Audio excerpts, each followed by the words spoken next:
નમસ્કાર તાલીમાર્થી મિત્રો, ઔદ્યોગિક તાલીમ સંસ્થા રાજકોટથી હું Ashish ગોરવાડિયા, instructor employability skills.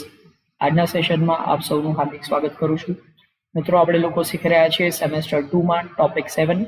ટોપિકનું title છે occupational safety, health and environmental education, જેની અંદર ચેપ્ટર નંબર 33. ચેપ્ટર 33નું ટાઇટલ છે એન્વાયરમેન્ટલ ઇશ્યુઝ. પર્યાવરણમાં ઉદ્ભવતા અલગ અલગ પ્રકારના મુદ્દાઓ વિશેની વાત આપણે અહીંયા કરવાના છીએ. સરળતાથી સમજી શકવા માટે આપણે એને અલગ અલગ પાર્ટમાં ડિવાઈડ કર્યું છે. જેના પહેલા પાર્ટમાં આપણે પોલ્યુશન એટલે કે પ્રદૂષણ એના વિશેની વાત સમજીશું. તો આ મિત્રો શરૂ કરીએ. પોલ્યુશન શું છે અને માણસ જાતને કેવી રીતે અસર કરે છે. તો પર્યાવરણીય સમસ્યાઓ, એમાં સૌથી પહેલી વાત છે પ્રદૂષકો. પ્રદૂષકો એટલે એને ગુજરાતીમાં પ્રદૂષકો કહેવાય, ઇંગ્લિશમાં પોલ્યુટન્ટ્સ, એટલે કે જેના દ્વારા પ્રદૂષણ ફેલાય એ પ્રદૂષક કહેવાય. તો જીવાવરણમાં સજીવોને હાનિકારક નીવડે એવા દ્રવ્યો એને પ્રદૂષકો કહેવાય. આપણને જે નુકસાનકારક હોય, સજીવોને જે નુકસાનકારક હોય, માણસ, પ્રાણી, પક્ષી, વનસ્પતિ, આ બધા સજીવો છે, એને નુકસાનકારક હોય એવા દરેક દ્રવ્યો એને પ્રદૂષક કહેવાય. દાખલા તરીકે એસિડ છે તો એસિડ એ માણસ જાત માટે નુકસાનકારક છે. ધુમાડો છે તો માણસ જાત માટે નુકસાનકારક છે, તો ધુમાડો છે એ પ્રદૂષક કહેવાય, એસિડ છે પ્રદૂષક કહેવાય. પછી જંતુનાશક દવાઓ છે, તો જંતુનાશક દવાઓનો વધુ પડતો ઉપયોગ કરવામાં આવે તો માણસ અને વનસ્પતિને નુકસાન કરે છે, તો એ પ્રદૂષક કહેવાય. તો જેના દ્વારા માણસ માટે નુકસાનકારક હોય, હાનિકારક હોય એવા દરેક દ્રવ્યો એને પ્રદૂષક તરીકે ઓળખવામાં આવશે.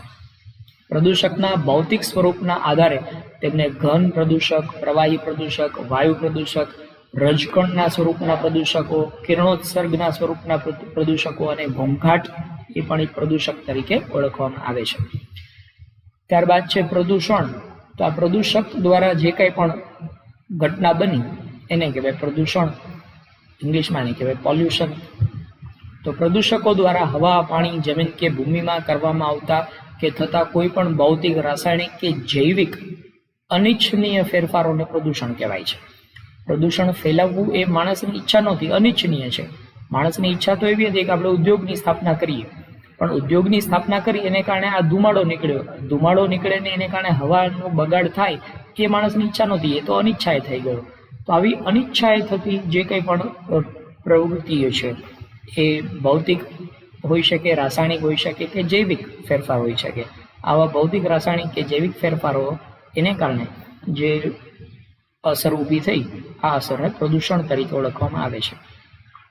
પ્રદૂષણ કે અનિચ્છનીય ફેરફાર જે તે વિસ્તારના નિવસન તંત્રમાં અવ્યવસ્થા ઊભી કરે છે અને તેમજ ત્યાં વસતા જે સજીવો છે એના જીવનની ગુણવત્તા ઉપર, એના સ્વાસ્થ્ય ઉપર વિપરીત અસર કરે છે.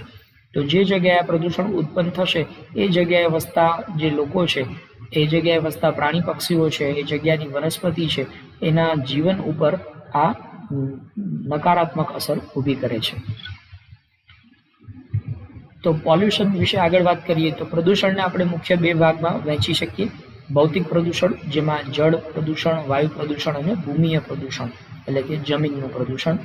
અને સામાજિક પ્રદૂષણ, જેની વાત કરીએ તો ગરીબી, સામાજિક પછાતપણું, વસ્તી વધારો, આ બધા સામાજિક પ્રદૂષણો કહેવાય છે. ત્યારબાદ વોટર પોલ્યુશન એટલે કે પાણીનું પ્રદૂષણ. તો મિત્રો, પાણીનું પ્રદૂષણ એના વિશે મેં અહીંયા ટૂંકમાં તમને લોકોને સમજૂતી આપેલી છે. આની વિસ્તૃત ચર્ચા તમને તમારી ટેક્સ્ટબુકમાં જોવા મળશે. તમારે આ વિડીયો જોવાની સાથે સાથે ટેક્સ્ટબુકને પણ રેફર કરવાની છે, જેથી કરીને તમને એનું ડિટેલ એની અંદર ઇન્ફોર્મેશન મળી શકે. તો પાણી સાથે અશુદ્ધ પદાર્થો ભળતા પાણી અશુદ્ધ બને છે અને આવા પ્રકારના પ્રદૂષણને જળ પ્રદૂષણ કહેવાય છે.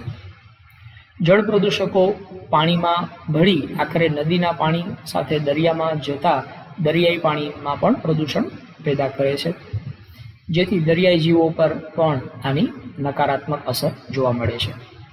જળ પ્રદૂષણના સ્ત્રોતોની વાત કરીએ તો કયા કયા સ્ત્રોતોમાં જળ પ્રદૂષણ થાય છે?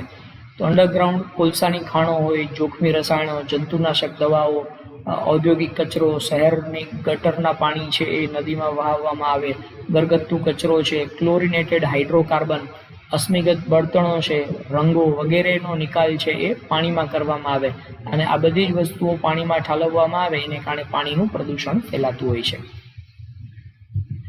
ત્યારબાદ જળ પ્રદૂષણની જો અસરોની વાત કરીએ તો જળ પ્રદૂષણની અસરમાં સૌથી પહેલું તો મનુષ્યમાં ટાઇફોઇડ, યકૃતમાં સોજો આવવો, કમળો થવો, કોલેરા, અતિસાર થવો, મરડો થવો, આ બધા જળ પ્રદૂષણને કારણે માણસને અસર થતી હોય છે. આ ઉપરાંત જળચર પ્રાણીઓ એટલે જે પ્રાણીઓ પાણીમાં રહે છે એવા પ્રકારના પ્રાણીઓ એનું જીવન છે જોખમાય છે. માછલી, ડોલ્ફિન, કાચબા, કરચલા, પંખીઓ આ વગેરેનું મૃત્યુ તમને જોવા મળે છે. જળચર પ્રાણીઓની આહાર શૃંખલામાં ભંગાણ પડે છે એટલે કે ખલેલ પહોંચે છે. તો અમુક પ્રકારની માછલીઓ કે અમુક પ્રકારના જીવજંતુઓ છે દરિયામાંથી એ નામશેષ થઈ જાય છે, મતલબ કે એનો નાશ થઈ જાય પ્રદૂષણને કારણે. તો બીજા જે જંતુઓ એની ઉપર આધાર રાખતા હતા એ જંતુઓને આહાર નહીં મળે, એ જંતુઓને ખોરાક નહીં મળે, તો આહાર શૃંખલામાં ખલેલ પહોંચી એમ કહેવાય. ત્યારબાદ છે સુપોષકતાકરણ. સુપોષકતાકરણ એટલે શું? તો કે જલજ વસપાટમાં પોષણ પ્રાપ્તિની સુલભતા. જલજ વસપાટની અંદર એટલે કે આ દરિયાની અંદર તમે જોઈ શકો છો કે અલગ અલગ પ્રકારની વનસ્પતિ છે, લીલ, શેવાળ, આ બધી વસ્તુઓ છે એ દરિયાઈ સજીવ છે એના માટે પોષણ પૂરું પાડે છે. સુએજ ફર્ટિલાઇઝર પ્રાણીઓના મળમૂત્ર વગેરેને કારણે પાણીના સૂક્ષ્મજીવો અને ખાસ કરીને નીલહરિત લીલમાં વસ્તી વિસ્ફોટ થાય છે, જેને કારણે દુર્ગંધ અને સ્વાદ ખરાબ કરતા દ્રવ્યો સર્જાય છે. સુપોષકતાકરણને કારણે ઘણીવાર મોટા પ્રમાણમાં માછલીઓ મરી જાય છે. આપ જોઈ શકો છો કે જો આવી રીતે દરિયાની અંદર સતત ને સતત આવું પ્રદૂષણ ફેલાય તો એ પ્રદૂષણને કારણે માછલીઓ કે બીજા જે કંઈ પણ દરિયાઈ સજીવો છે એ લોકોને આહાર મેળવવામાં પ્રોબ્લેમ થશે અને એને આહાર નહીં મળે તો એના કારણે ઘણા બધા પ્રકારના સજીવો છે આમ મૃત્યુ પામતા હોય છે. ત્યારબાદ જળ પ્રદૂષણને અટકાવવા માટે શું ઉપાયો કરવા જોઈએ? તો પાણીના પ્રદૂષણના નિવારણ માટે વ્યક્તિગત કક્ષાએ અલગ અલગ પગલાઓ ભરી શકાય, જેમ કે પાણીનો બગાડ ન કરવો, નળ ખુલ્લા ન રાખવા અને પાણીનો ઉપયોગ સમજદારીપૂર્વક કરવો જોઈએ. જ્યાં ત્યાં કચરો ન ફેંકવો જોઈએ, કચરા માટે ડસ્ટબિન વાપરવી જોઈએ તેમજ કચરાનો યોગ્ય નિકાલ કરવો જોઈએ. રસાયણો, દવાઓ, પેઇન્ટ વગેરે નદી નાળામાં ઠલવવા ન જોઈએ. ખેતીવાડીમાં વધુ પડતા જંતુનાશકો અને રાસાયણિક ફર્ટિલાઇઝરનો ઉપયોગ ન કરવો જોઈએ. વધુ વૃક્ષો વાવી અને તેની માવજત કરવી જોઈએ, જેથી કરીને વધુ વરસાદ લાવી શકાય અને પાણીને શુદ્ધ કરી શકાય. પાણીના સ્ત્રોતોમાં કોઈ પણ પ્રકારનો કચરો વિસર્જન ન કરવો જોઈએ. આ ઉપરાંત જળાશયોની જાળવણી માટે ભારત સરકાર દ્વારા the water prevention and control of pollution act 1974 અમલી કરવામાં આવ્યો છે. મતલબ કે આ કાયદા પ્રમાણે કોઈ વ્યક્તિ પાણીનું પ્રદૂષણ ફેલાવશે તો એની ઉપર કાયદેસરની કાર્યવાહી કરી શકાશે, જેનો પ્રત્યેક ઔદ્યોગિક એકમોએ ચુસ્ત પાલન કરવું જોઈએ, જેથી કરીને ઉદ્યોગો દ્વારા પાણીનું પ્રદૂષણ ફેલાય નહીં. ત્યારબાદ એર પોલ્યુશન એટલે કે હવાનું પ્રદૂષણ, એના વિશેની જો વાત કરીએ તો હવાના પ્રદૂષણના સ્ત્રોતો જોઈએ તો કુદરતી સ્ત્રોતોમાં જ જો આપણે કુદરતી રીતે હવાનું પ્રદૂષણ ફેલાતું હોય છે. એમાં હવાઈ પ્રદૂષકોમાં તરતા રજકણો, વનસ્પતિની પરાગરજ, ધુમાડો તથા પેલું જ્વાળામુખી ફાટવાથી લાવારસ જે વાતાવરણમાં ભળે છે અને વાતાવરણમાં ઉત્પન્ન થતા સૂક્ષ્મજીવોના કહોવાણને કારણે કુદરતી રીતે વાતાવરણનું પ્રદૂષણ ફેલાય છે, હવાનું પ્રદૂષણ ફેલાય છે. ત્યારબાદ છે માનવ પ્રેરિત પ્રદૂષણ. માનવ પ્રેરિત પ્રદૂષણની જો આપણે વાત કરીએ તો ચીમનીમાંથી નીકળતા ઝેરી દ્રવ્યો, થર્મલ પાવર સ્ટેશન, અશ્મિગત બળતણનું દહન, વાહનોના ધુમાડા, અશ્મિગત બળતણો એટલે કોલસો, તો કોલસાનું દહન કરીએ છીએ તો એને કારણે પણ ધુમાડો ઉત્પન્ન થાય છે. વાહનોના ધુમાડા થાય છે. ગૃહ વપરાશના સાધનોને કારણે, એઠવાડનું કોહવાણ થવાને કારણે મૃત સજીવો વગેરે હવાના પ્રદૂષણમાં ફાળો આપતા હોય છે. ખાસ કરીને રંગ અને રસાયણના ઉદ્યોગો, પેટ્રોલિયમની રિફાઇનરી, જંતુનાશક દવાઓના ઉદ્યોગો, ફર્ટિલાઇઝરની ફેક્ટરીઓ, લોખંડ ગાળવા માટેની ભઠ્ઠીઓ, આ બધા જ CO2, CO, NO2 કે SO2 ના પ્રદૂષણ હવામાં ફેલાવતા હોય છે. ધાતુ ગાળવા માટેના ઉદ્યોગો, પલ્પ અને પેપર મિલ, ખાંડના કારખાના, સિમેન્ટની ફેક્ટરી, ચિનાઈ માટીની પોટરીઓ, પથ્થરની ક્વોરી, એસ્બેસ્ટોસનો ઉદ્યોગ, અબરખનો ઉદ્યોગ, આ બધા જ હવાના પ્રદૂષણ ફેલાવતા હોય છે. ત્યારબાદ વાયુ પ્રદૂષણને કારણે શું અસર થાય? તો વાયુ પ્રદૂષણની અસરો જોઈએ તો એને કારણે કાર્બન ડાયોક્સાઇડ જેવા પ્રદૂષણથી માથાનો દુખાવો થઈ શકે છે, સાંભળવામાં તકલીફ થઈ શકે છે, શ્વસનના રોગો થઈ શકે, ફેફસાના રોગો થઈ શકે, નાક કાન અને ગળા સંબંધી રોગો થઈ શકતા હોય છે. લેડ એટલે કે સીસુ નામનું એક ધાતુ છે, એનાથી જે પ્રદૂષણ ફેલાય છે એ માનસિક અને શારીરિક સમસ્યાઓ ઉદ્ભવતી હોય છે. ડીઝલ કે પેટ્રોલ એમાં લેડ ભરેલું હોય છે અને એના દહનથી ઉત્પન્ન થતો કચરો આપણા સ્નાયુ તંત્રને નુકસાન પહોંચાડતો હોય છે. હવામાં તરતા 2.5 માઇક્રોમીટર કે તેનાથી ઓછા વ્યાસવાળા કણો મનુષ્યના સ્વાસ્થ્ય ઉપર હાનિકારક અસર કરતા હોય છે અને આ કારણોને કારણે ફેફસા ઉપર સોજો આવવાનો પણ ઘટના બને છે અને જે મૃત્યુ સુધી માણસને નુકસાન કરી શકે. જ્યાં વધુ પ્રમાણમાં અશ્મિગત બળતણનો ઉપયોગ થતો હોય છે, દાખલા તરીકે કોલસો, લાકડું, આ બધી વસ્તુઓનો ઉપયોગ વધુ પ્રમાણમાં કરવામાં આવે તો એને કારણે NO2 અને SO2 જેવા ગેસ છે એ વાતાવરણમાં ભળતા હોય છે અને એને કારણે એસિડ વર્ષાની સમસ્યા ઉદ્ભવે છે. એસિડ રેન જેને આપણે કહીએ, વાતાવરણમાંથી વરસાદ પડે તો વરસાદની અંદર એસિડ જેટલું તત્વ ભળેલું હોય છે. કેટલાક વાયુ પ્રદૂષકો હવા સાથે કેમિકલ રિએક્શન કરે છે અને જેને કારણે ઓઝોન વાયુ જે છે એની અંદર ગાબડા પડતા હોય છે. ઓઝોન O3 નામનો જે ઓઝોન વાયુ છે જે પૃથ્વી ઉપર આવતા સૂર્યના પારજાંબલી કિરણો છે એને રોકવાનું કામ કરે છે. તો આ વાયુ પ્રદૂષણને કારણે એ ઓઝોન વાયુના સ્તરમાં ગાબડા પડી જાય છે અને સૂર્યના પારજાંબલી કિરણો છે એ સીધા જ પૃથ્વી ઉપર પહોંચી જાય અને માણસના સ્વાસ્થ્ય ઉપર એ ખરાબ અસર કરતા હોય છે. કેટલાક વાયુ પ્રદૂષકો ઓઝોન સ્તરમાં ગાબડું પાડી અને માણસમાં વિકૃતિનું સર્જન કરે છે. ત્યારબાદ વાયુ પ્રદૂષણને અટકાવવું હોય તો એના માટે શું ઉપાયો કરી શકાય? તો વાયુ પ્રદૂષણ અટકાવવા માટે સૌથી પહેલાં તો મુસાફરી માટે વ્યક્તિગત સાધનોનો ઉપયોગ ઓછો કરવો જોઈએ. સ્કૂટર, બાઇક, કારનો ઉપયોગ કરવાને બદલે સામૂહિક સાધનોનો ઉપયોગ કરીએ. બસ કે ટ્રેનમાં મુસાફરી કરીએ તો એનાથી પેટ્રોલ ડીઝલના ધુમાડા છે ઘટી શકે. આ ઉપરાંત ઉર્જાના પરંપરાગત સ્ત્રોતો જેમ કે કોલસો, પેટ્રોલ, ડીઝલ એનો ઉપયોગ ઘટાડી અને બિનપરંપરાગત સ્ત્રોત જેમાં કે સોલાર ઉર્જા જે છે અથવા તો વાયુ ઉર્જા છે, પવન ઉર્જા જેને આપણે પવનચક્કી દ્વારા ઉર્જા મેળવવાનું, આ ઉપરાંત વિન્ડ મિલ્સ જેને કહી શકાય, તો એના દ્વારા ઉર્જા મેળવવામાં આવે અથવા તો પાણીથી ટર્બાઇન મૂકીને એના દ્વારા ઉર્જા મેળવવામાં આવે તો પ્રદૂષણ ઘટાડી શકાય. વૈકલ્પિક ઉર્જાના સ્ત્રોતો તરીકે CNGનો ઉપયોગ કરવો જોઈએ. આ ગેસનો ઉપયોગ કરવાથી ધુમાડો ઘટી જાય છે તો એને કારણે પણ હવાનું પ્રદૂષણ ઘટી શકે. આ ઉપરાંત પર્યાવરણના નિયંત્રણ માટે, પ્રદૂષણના નિયંત્રણ માટે ધી એન્વાયરમેન્ટ પ્રોટેક્શન એક્ટ 1986 અમલી બનાવવામાં આવ્યો છે. જો ઉદ્યોગો આ કાયદાનું પાલન કરે તો એને કારણે પણ વાતાવરણમાં હવાનું પ્રદૂષણ ઘટાડી શકાય. ત્યારબાદ નેક્સ્ટ વાત કરીએ તો લેન્ડ પોલ્યુશન એટલે કે જમીન ઉપર જે અલગ અલગ પ્રકારના પ્રદૂષણો ફેલાય છે એને લેન્ડ પોલ્યુશન કહેવાય. વિવિધ પ્રદૂષકોને જમીન પર ઠાલવવામાં આવે કે જમીનમાં દાટવામાં આવે તેને કારણે પૃથ્વીની જમીન ઉપરની ઉપલી સપાટીનું ધોવાણ થતાં ભૂમિ પ્રદૂષણ ઉદ્ભવે છે. આ પ્રદૂષણ માનવ સર્જિત અને પ્રાપ્તિસ્થાનના દૂર ઉપયોગના કારણે પ્રત્યક્ષ કે અપ્રત્યક્ષ રીતે ફેલાતું હોય છે. ભૂમિ પ્રદૂષણમાં ઘન કચરો અગત્યનો ભાગ ભજવે છે. જો કે આ ઘન કચરો ભૂમિ પ્રદૂષણ ઉપરાંત જળ પ્રદૂષણ અને વાયુ પ્રદૂષણ પણ ફેલાવતો હોય છે.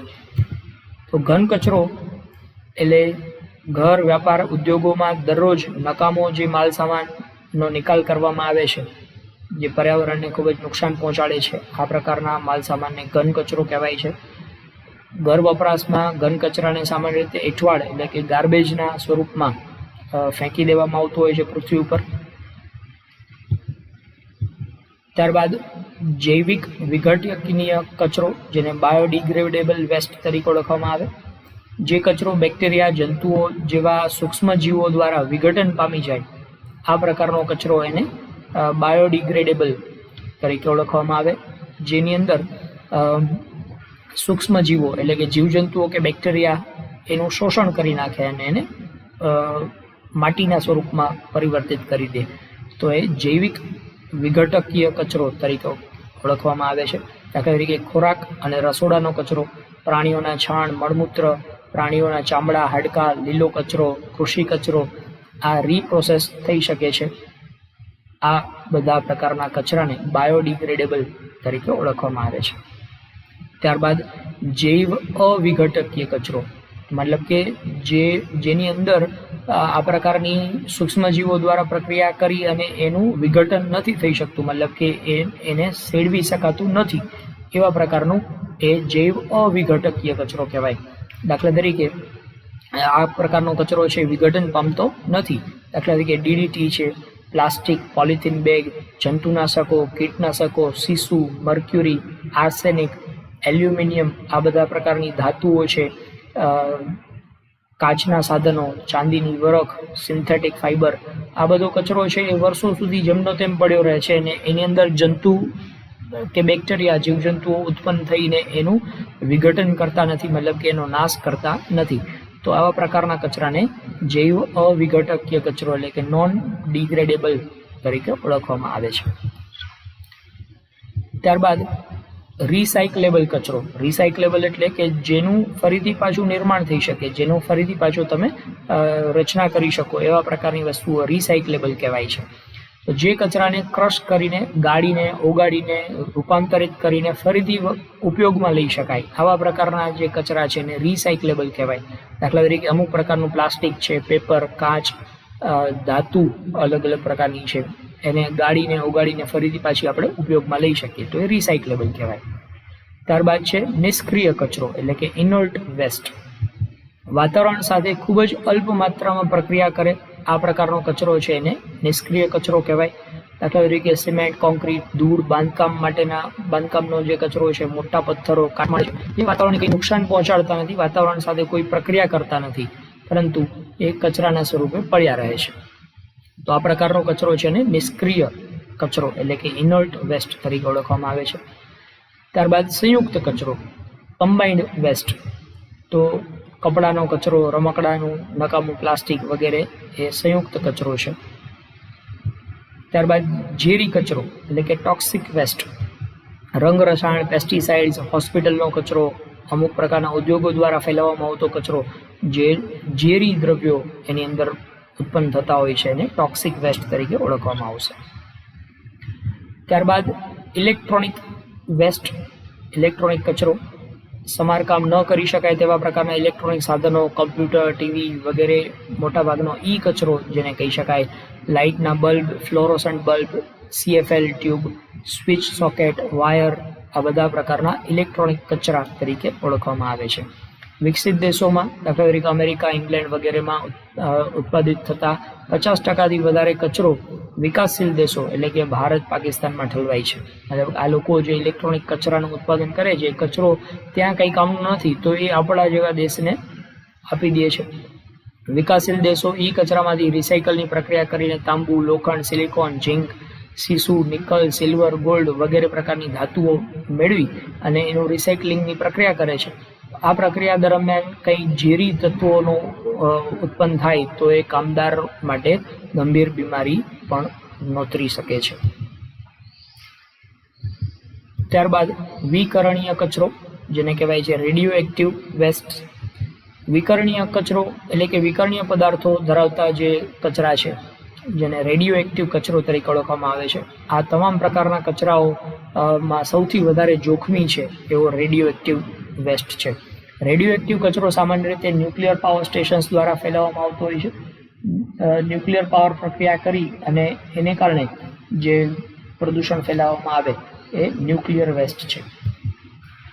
રેડિયો એક્ટિવ પ્રદૂષણ ના કારણે કયા કયા પ્રકારના રોગો થઈ શકે, તો આપણે જોઈ શકો છો કે કિરણોત્સર્ગને કારણે મનુષ્યમાં કેન્સર, આંતરડાના રોગો, ચામડી ઉપર ચાઠા પડવા, ચામડીના રોગો થવા, છાતીના રોગો થવા, શારીરિક વિકૃતિ ઉત્પન્ન થવી, જાતીય વિકૃતિ કે જનીન દ્રવ્યોને કારણે વિકૃતિ ઉત્પન્ન થવી, આ બધા રેડિયો એક્ટિવ તત્વોના કારણે થતા નુકસાન છે. ત્યારબાદ હેઝાર્ડસ વેસ્ટ એટલે કે જોખમી કચરો. તો જે કચરો ખૂબ જ ઝેરી અને સજીવ સૃષ્ટિ માટે, પર્યાવરણ માટે ખૂબ જ ઘાતક અસર ઉત્પન્ન કરે આવા પ્રકારના કચરાને હેઝાર્ડસ વેસ્ટ તરીકે ઓળખવામાં આવે છે. ઉપર જે આપણે કચરાની વાત કરી એમાં સૌથી વધારે હેઝાર્ડસ એટલે કે નુકસાનકારક હોય તો વિકર્ણીય કચરો એટલે કે રેડિયો એક્ટિવ વેસ્ટ એ સૌથી વધારે જોખમી છે. ત્યારબાદ ડિસ્પોઝલ ઓફ હેઝાર્ડસ વેસ્ટ, એટલે કે આ પ્રકારનું જે નુકસાનકારક, પ્રાણીઓ માટે, સજીવો માટે નુકસાનકારક હોય એવા પ્રકારના કચરાનું નિકાલ કેવી રીતે કરવો જોઈએ. તો ભૌતિક પ્રક્રિયા દ્વારા નિકાલની વાત કરીએ તો આ પ્રક્રિયામાં જોખમી કચરાને નિક્ષેપણ, શોષણ, અભિસરણ, વાયુ મિશ્રણ જેવી ભૌતિક પ્રક્રિયામાંથી પસાર કરવામાં આવે છે. ઉદ્યોગોમાંથી મુક્ત કરાતા ધુમાડામાં રહેલા વાયુરૂપ પ્રદૂષકો છે એને ભીની પદ્ધતિથી, એટલે કે એના દ્રાવક દ્વારા એને પસાર કરવામાં આવે, જેથી કરીને નુકસાનકારક વાયુઓ છે એમાંથી ઘટી જાય. સૂકી પદ્ધતિઓ જેમાં વાયુ શોષણ કરવામાં આવે એનો ઉપયોગ કરીને થર્મલ પાવર સ્ટેશનમાં સર્જાતા કણમય દ્રવ્યોનું નિયંત્રણ કરીને ઇલેક્ટ્રોસ્ટેટિક પ્રેસિપિટેટર્સ, સ્ક્રબર્સ અને ફિલ્ટર્સ લગાવવામાં આવ્યા હોય છે. આ પ્રકારના ફિલ્ટરનો ઉપયોગ કરી અને વાતાવરણમાં આ કચરો ભળતા અટકાવી શકાય છે. ESPમાં ધુમાડાના રજકણો પર વીજ ભારણનું નિર્માણ કરી તેમને ઘન પ્લેટ અને ઋણ પ્લેટ તરફ ખેંચીને દૂર કરવામાં આવે છે, જેનાથી TPSમાંથી નીકળતા લગભગ 90% જેટલા કણમય દ્રવ્યો દૂર કરી શકાય છે. થર્મલ પાવર સ્ટેશનમાં ઉત્પન્ન થતા ધુમાડાને પાણી અથવા ચૂનાના ફુવારામાંથી પસાર કરવામાં આવે છે. આથી સલ્ફર ડાયોક્સાઇડ વાયુ પ્રદૂષક દૂર થાય છે અને આ ફિલ્ટરને કારણે પ્રદૂષણોને ફિલ્ટર દ્વારા પ્રદૂષણને ગાળી અને પછી વાતાવરણમાં ફેંકવામાં આવે છે. ત્યારબાદ રાસાયણિક પ્રક્રિયા દ્વારા કેવી રીતે આ પ્રદૂષણનો નિકાલ થાય. આ પ્રકારના જોખમી કચરામાં ખાસ રસાયણો ભેળવવામાં આવે છે, જેથી તેની તીવ્રતા મંદ પડે છે અને એ કચરો છે એ ઓછો જોખમી બને છે. ત્યારબાદ દહન દ્વારા કેવી રીતે એનો નિકાલ થાય એ જોઈએ. તો આ પદ્ધતિમાં જોખમી કચરાનું સંપૂર્ણપણે દહન કરી નાખવામાં આવે, મતલબ કે એ કચરાને બાળી નાખવામાં આવે અને એને કારણે એ વાતાવરણને નુકસાન કરતો અટકે છે. ત્યારબાદ જૈવિક પ્રક્રિયાને કારણે, તો આ પ્રક્રિયામાં ખાસ પ્રકારના બેક્ટેરિયા એની ઉપર છોડી દેવામાં આવે. બેક્ટેરિયા છે એ કચરાને ખાઈ જાય અને એને કારણે એ કચરાનો નિકાલ થઈ શકે. ત્યારબાદ deep hole disposal. Deep hole disposal એટલે શું? તો કે રેડિયો એક્ટિવ પદાર્થના નિકાલ કરવા માટે આ પ્રકારની પદ્ધતિનો ઉપયોગ કરવામાં આવે છે, જેમાં જમીનની અંદર એક બોર કરવામાં આવે, સાંકડો હોલ કરવામાં આવે. દાખલા તરીકે 5 કિલોમીટર ઊંડો એક હોલ તૈયાર કરવામાં આવે અને એ હોલની અંદર આ કચરો છે એને દાટી દેવામાં આવે. તો આ રીતે પણ કચરાનો નિકાલ થઈ શકતો હોય છે. તો આમ અલગ અલગ પ્રકારે પ્રદૂષણો કયા કયા છે એના વિશેની વાત કરીએ અને પ્રદૂષણનો નિકાલ કેવી રીતે કરી શકાય, પ્રદૂષણને હળવું કેવી રીતે કરી શકાય એના વિશેની વાત પણ આપણે આ વિડીયોમાં કરી છે. Thank you.